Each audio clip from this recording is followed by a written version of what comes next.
બીકે science ઇન્સ્ટિટ્યૂટમાં આપ સૌનું હાર્દિક સ્વાગત છે। આજે આપણે મળીશું નવા વિડિયો લેક્ચર સાથે। આપણે એસાઇનમેન્ટ સોલ્યુશન ધોરણ 9 એમાં છેલ્લા વિડિયો લેક્ચરમાં સેક્શન એ ના પ્રશ્ન નંબર 2 નું પ્રકરણ 10 ના પહેલા બે દાખલા જોયા હતા। તો આજે આપણે નવા વિડિયો લેક્ચરમાં સેક્શન એ ના પ્રશ્ન નંબર 2 ના બીજા આગળના દાખલા જોઈએ। તો એમાં દાખલા નંબર 3 છે, એક સમબાજુ ત્રિકોણનું ક્ષેત્રફળ 36 વર્ગમૂળ 3 સેમી સ્ક્વેર છે, તો તેની પરિમિતિ શોધો। તો અહીંયા તમને શું શોધવાનું કીધું? પરિમિતિ। તો જ્યારે તમે પરિમિતિ શોધો તો પરિમિતિ શોધવા માટે પહેલા શું શોધવું પડે? ત્રિકોણની બાજુઓ। અને ત્રિકોણની ત્રણેય બાજુનો આપણે સરવાળો કરીએ તો આપણને શું મળશે? પરિમિતિ। બીજું, અહીંયા ત્રિકોણ કેવો કીધો? સમબાજુ। તો એનો અર્થ શું થયો કે ત્રિકોણની ત્રણેય બાજુઓ કેવી હશે? સમાન હશે। તો જોઈએ અહીંયા, અને દરેક વિદ્યાર્થીને એક ખાસ ધ્યાન રાખવાનું કે જ્યારે તમે કોઈ પણ દાખલો ગણતા હોય, ગણિતની અંદર ગણતા હોય કે વિજ્ઞાનની અંદર ગણતા હોય, તો હંમેશા રકમની અંદર જેટલી બી માહિતી તમને આપી હોય તો પહેલા એ લખી દેવાની। તો ધારો કે અહીંયા જુઓ શું આપ્યું? સમબાજુ ત્રિકોણનું ક્ષેત્રફળ કેટલું આપ્યું? 36 વર્ગમૂળમાં 3। તો અહીંયા આપણે લખીએ સમબાજુ ત્રિકોણનું ક્ષેત્રફળ બરાબર 36√3। હવે અહીંયા આપણે ધારો કે ત્રિકોણ દોરીએ। ત્રિકોણનું નામ આપી દઉં A, B અને C। કેવું ત્રિકોણ કીધો તમને? સમબાજુ। તો બધી જ બાજુ કેવી હશે? સમાન હશે। ચલો, હવે સમબાજુ ત્રિકોણના ક્ષેત્રફળ જ્યારે આપ્યું હોય તો એનું એક અલગથી સૂત્ર છે, આપણે જોઈએ। સમબાજુ ત્રિકોણનું ક્ષેત્રફળ બરાબર √3/4 ઇન્ટુ a સ્ક્વેર। તો એ શું દર્શાવે છે? તો કે ત્રિકોણની બાજુનો વર્ગ। ચલો, ક્ષેત્રફળ આપણને કેટલું આપ્યું? 36 વર્ગમૂળમાં 3 બરાબર √3/4 ઇન્ટુ a સ્ક્વેર।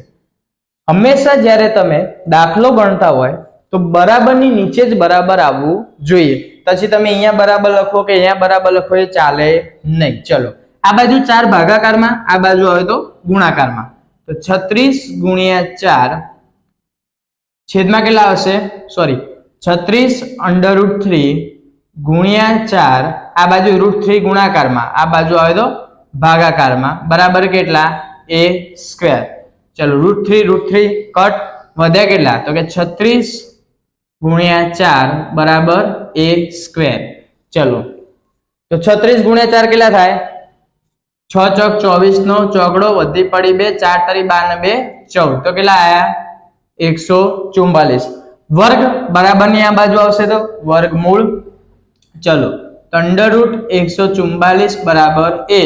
તો a બરાબર કેટલા આવી ગયા? 12। કેમ કે 144 નું વર્ગમૂળ કેટલું થાય? 12। ચલો, હવે શું શોધવાનું કીધું આપણને? પરિમિતિ। તો આપણને ત્રિકોણની એક બાજુ મળી ગઈ। એક બાજુ કેટલી આવી? 12 સેમી।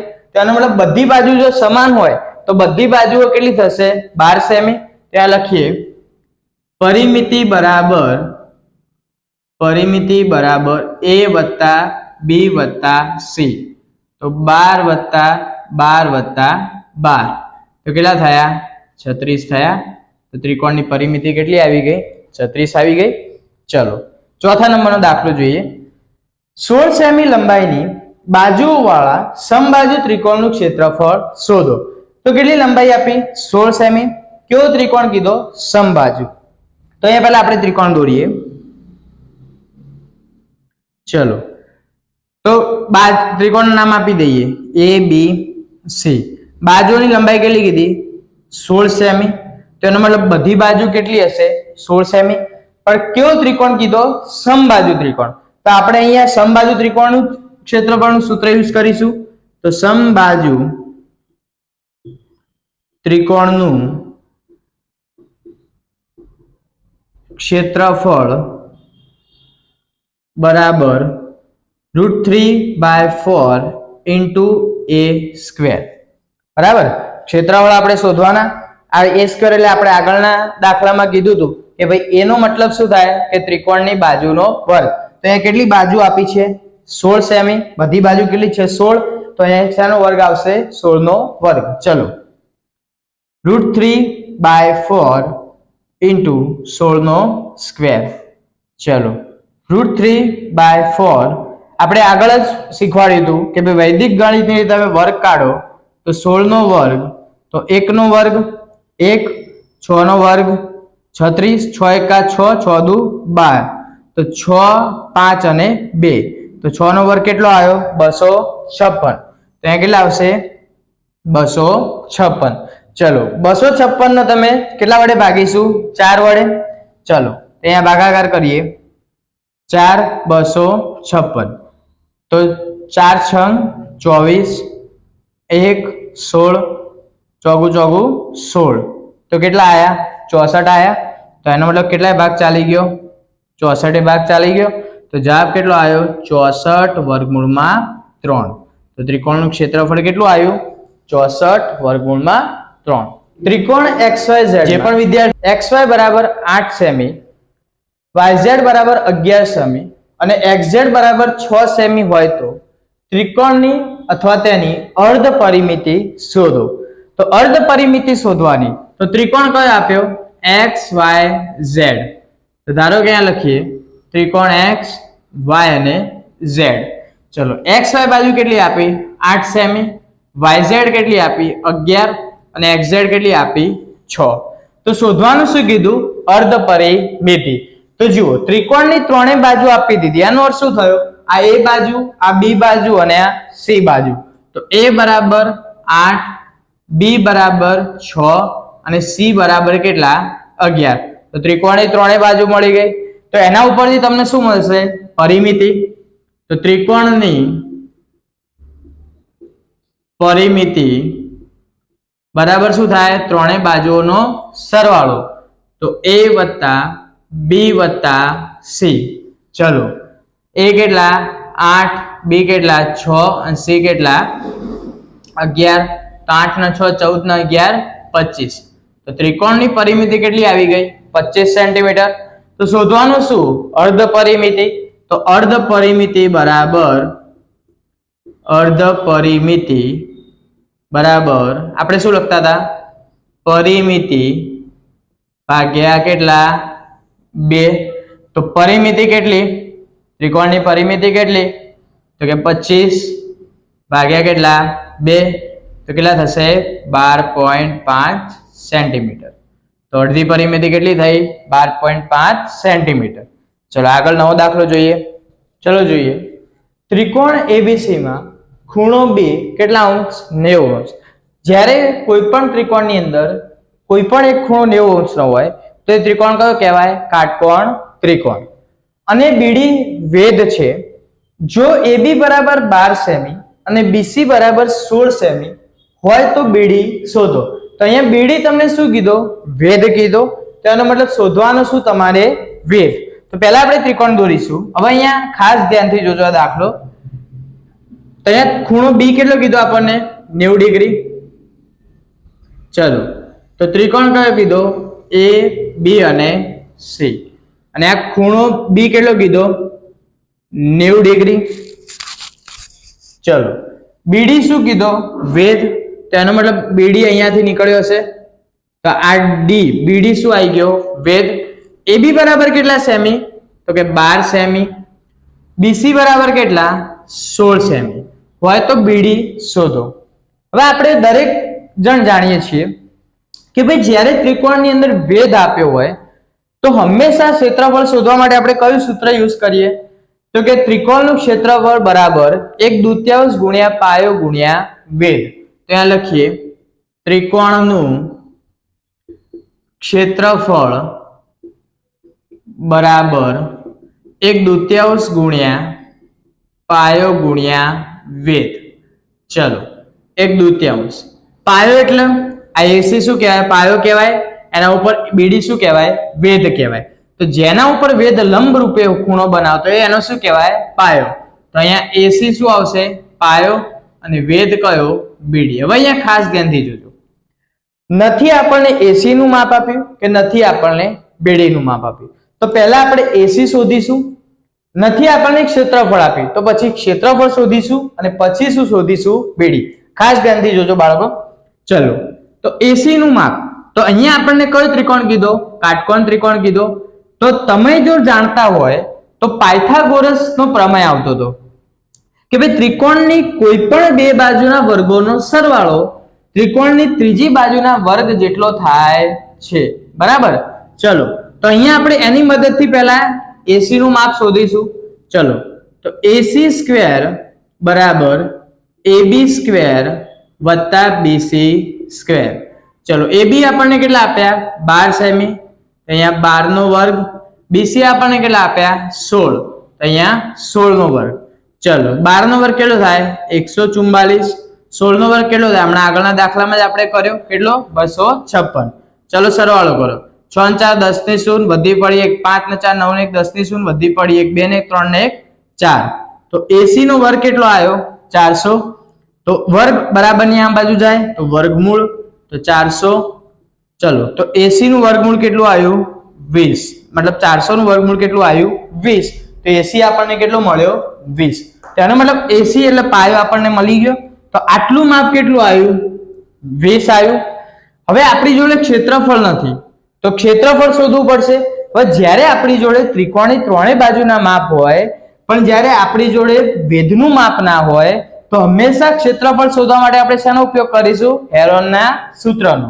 ત્યાં લખીએ ત્રિકોણ ABC નું ક્ષેત્રફળ બરાબર under route S S minus A S minus B અને S માઇનસ C.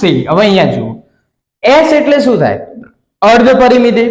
પણ અહીંયા આપણી જોડે પરિમિતિ બી નથી તો પરિમિતિ એટલે શું થાય? ત્રિકોણની ત્રણેય બાજુઓનો સરવાળો. તો પહેલા આપણે શું શોધીશું? પરિમિતિ. એના ઉપરથી શું શોધવાની? અર્ધ પરિમિતિ. અને પછી આપણે શું શોધીશું? ત્રિકોણનું ક્ષેત્રફળ. તો ચલો પહેલા પરિમિતિ શોધીએ. તો ત્રિકોણની પરિમિતિ બરાબર A વત્તા B વત્તા C. એ કેટલી થાય? 12 વત્તા 16 વત્તા 20. ચલો સરવાળો કરો. 6 ને 2 8 2 ને 1 3 ને 1 4. તો કેટલી આવી પરિમિતિ? 48 આવી. તેના ઉપરથી અર્ધ પરિમિતિ શોધીએ. તો અર્ધ પરિમિતિ બરાબર પરિમિતિ ભાગ્યા કેટલા? 2. તો 48 ભાગ્યા 2 કેટલા થશે? 24 થશે. તો S નું મૂલ્ય કેટલું આવ્યું? 24 આવ્યું. તો હવે આ S નું મૂલ્ય આપણે આ સૂત્રમાં મૂકી દઈએ. ચલો તો વર્ગમૂળમાં S ની જગ્યાએ કેટલા મૂકીશું બેટા? 24. ચલો બાજુ તો આપણને આપેલી છે A B C. તો 24 માંથી પહેલા કેટલા 12 થશે? 12. પછી 24 ઓછા 16 અને પછી 24 ઓછા 20. ચલો હવે અહીંયા ખાસ ધ્યાનથી જોજો. 24 એઝ ઇટ ઇઝ રાખીએ. 24 માંથી 12 જાય બેટા કેટલા વધે? 12 દુ 24 એટલે 12 જ વધશે. ચલો 24 માંથી 16 જાય તો 8 અને 24 માંથી 20 જાય તો 4. હવે અહીંયા આવ્યો જુઓ. હવે અહીંયાથી ઘણા બધા વિદ્યાર્થીઓને તકલીફ પડતી હોય સાદું રૂપ આપવામાં. શું કરશે કે ભાઈ બધાનો ગુણાકાર કરશે ને પછી આનું વર્ગમૂળ કાઢવા જશે પણ જવાબ આવતો નથી. મતલબ ક્યાંક ને ક્યાંક સાદું રૂપની અંદર ભૂલ થઈ જાય. તો એવું નહીં કરી આપણે અહીંયા દરેકને અવયવ પાડીશું. જુઓ 24 તો 24 ના અવયવ શું પડે? 4 તરી 12 12 દુ 24. બરાબર. તો આપણે આના અવયવ અથવા બીજા અવયવ 6 ચોક 24 પણ કહેવાય. તો અહીંયા 24 ની જગ્યાએ આપણે શું લખીએ? 4 ગુણ્યા 6. 12 ની જગ્યાએ લખીએ 6 ગુણ્યા 2. 8 ની જગ્યાએ લખીએ 4 ગુણ્યા 2 અને આ 4 તો એઝ ઇટ ઇઝ હતા જ. ચલો 4 કેટલી વખત થાય જુઓ? 1 અને 2 વખત થયા. તો અહીંયા 4 નો શું આવી ગયો? વર્ગ આવી ગયો. 6 કેટલી વખત થયા? 2 વખત. તો 6 નો પણ શું આવી ગયો? વર્ગ આવી ગયો. 2 કેટલી વખત થયા? 2 વખત. તો એનો પણ શું આવી ગયો? વર્ગ આવી ગયો. તો જો વધ્યું શું? ખાલી આ 4 વધ્યા. તો 4 એ શું કહેવાય? 2 નો વર્ગ કહી શકાય. ચલો તો અહીંયા 2 નો શું કહેવાય? વર્ગ. ચલો તો બધા વર્ગ અને વર્ગમૂળ કેન્સલ. વર્ગ અને વર્ગમૂળ શું થશે? કેન્સલ થશે. તો વધ્યું શું? 4 ગુણ્યા 6 ગુણ્યા 2 ગુણ્યા 2. તો 6 ચોક 24 24 દુ કેટલા થાય બોલો 48, 48 દુ કેટલા થાય 48 દુ 96. ચલો કેટલું આવ્યું 96 આવ્યું. હવે ખાસ અહીંયા જોજો, હવે આપણે શોધવાનું શું, ત્રિકોણનું ક્ષેત્રફળ આપણને કેટલું મળ્યું 96 મળ્યું બરાબર. હવે આપણે શોધવાનું શું તો કે વેધ શોધવાનું. તો આ જે બી કિંમતો બધી મળી, બાજુનું માપ મળ્યું, એસી નું માપ કેટલું મળ્યું 20, ક્ષેત્રફળ કેટલું મળ્યું આપણને, ક્ષેત્રફળ આપણને કેટલું મળ્યું તો 96 બરાબર. તો એ આપણે આ સૂત્રની અંદર મૂકી દઈએ. ચલો તો અહીંયા સાઈડમાં લખું તો કે 1/2. ચલો એસી નું માપ કેટલું 20, પહેલા આપણે અહીંયા લખીએ. ચલો ક્ષેત્રફળ કેટલું મળ્યું તો 96 બરાબર 1/2 ગુણ્યા કેટલા એસી નું માપ કેટલું આવ્યું 20. બેડી આપણે શોધવાનું.